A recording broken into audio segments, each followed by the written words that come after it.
Halo semua, di sini kami kelompok 6 akan menjelaskan tentang zakat sebagai keuangan negara. Pemateri pertama menjelaskan tentang konsep dasar keuangan negara, yang mana penerimaan negara adalah uang yang masuk ke kas negara, yakni segala bentuk setoran yang diterima dan masuk ke rekening kas negara. Sedangkan pendapatan negara adalah hak pemerintah pusat yang diakui sebagai penambah nilai kekayaan bersih. Selanjutnya, esensi utama zakat. Konsepsi zakat sebagai satu bagian dari rukun Islam merupakan salah satu pilar dalam membangun perekonomian umat. Demands. Zakat tidak hanya bersifat ibadah ritual saja, tetapi mencakup juga dimensi sosial, ekonomi, keadilan, dan kesejahteraan. Pemateri yang kedua menjelaskan tentang prinsip-prinsip dalam zakat yang dimana dibagi 6 bagian. Yang pertama kewajiban, kedua keadilan, ketiga kepastian, keempat kemaslahatan, kelima amanah, dan terakhir keterikatan. Dan pengelolaan zakat pada masa Rasulullah Shallallahu Alaihi Wasallam merupakan fase paling fundamental dalam sejarah keuangan publik Islam. Zakat tidak hanya diposisikan sebagai ibadah individual, tetapi juga sebagai instrumen sosial, ekonomi, dan sumber keuangan negara. Rasulullah menekankan keadilan, transparansi, dan kesejahteraan masyarakat melalui pengelolaan zakat. Pemateri ketiga menjelaskan tentang kebijakan pengelolaan zakat pada masa Khalifah Rasyidin yang dimana dibagi menjadi 4, yang satu Abu Bakar As-Siddiq, kedua Umar bin Khattab, ketiga Utsman bin Affan, keempat Ali bin Abu Thalib. Abu Bakar SSHIDEK 537-634 am. Pada masa Abu Bakar selarna 2 tahun sepeninggal wafatnya Rasulullah Shallallahu Alaihi Wasallam, sebenarnya belum terjadi perubahan mendasar tentang kebijakan dalam pengelolaan zakat dibandingkan dengan masa Rasulullah, karena kebijakan yang diambil oleh Abu Bakar secara garis besar sama dengan pada masa Rasulullah.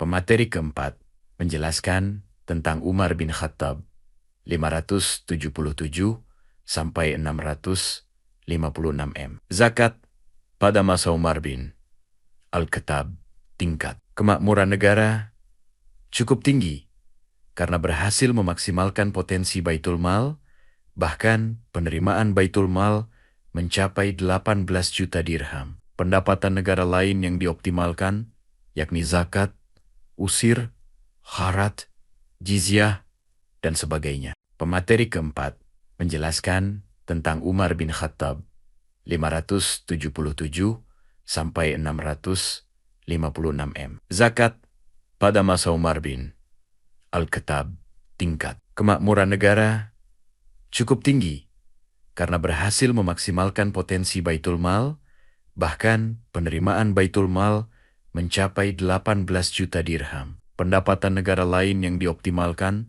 yakni zakat, usir, kharat, jizyah, dan sebagainya. Dilanjut pemateri kelima yaitu Ali bin Abu Thalib 600-661 m. Zakat pada masa Ali bin Abi Thalib terkenal sangat sederhana, secara sukarela menarik diri dari daftar penerima dana bantuan Baitul Mal. Bahkan ia menyumbang 5.000 dirham ke Baitul Mal setiap tahunnya. Ali terkenal sangat ketat menjalankan keuangan negara, meskipun di masa pemerintahannya terjadi kekacauan politik, namun ia tetap mampu mengatur sistem kolektif pengumpulan dan pembagian zakat.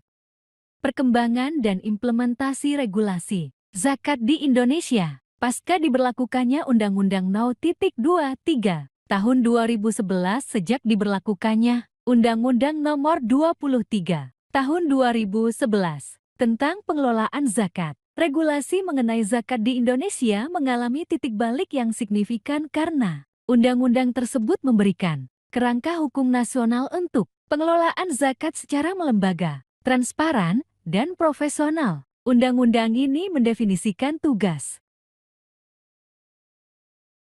fungsi, dan kewenangan Badan Amil Zakat Nasional Basnas, serta Lembaga Amil Zakat LAS, mengatur tata kelola pengumpulan, pendistribusian, dan pendayagunaan zakat, serta menegaskan bahwa pengelolaan zakat harus sesuai syariat, amanah, dan berkeadilan. Kebijakan ini menjadi landasan bagi upaya integrasi zakat ke dalam ekosistem kesejahteraan sosial nasional.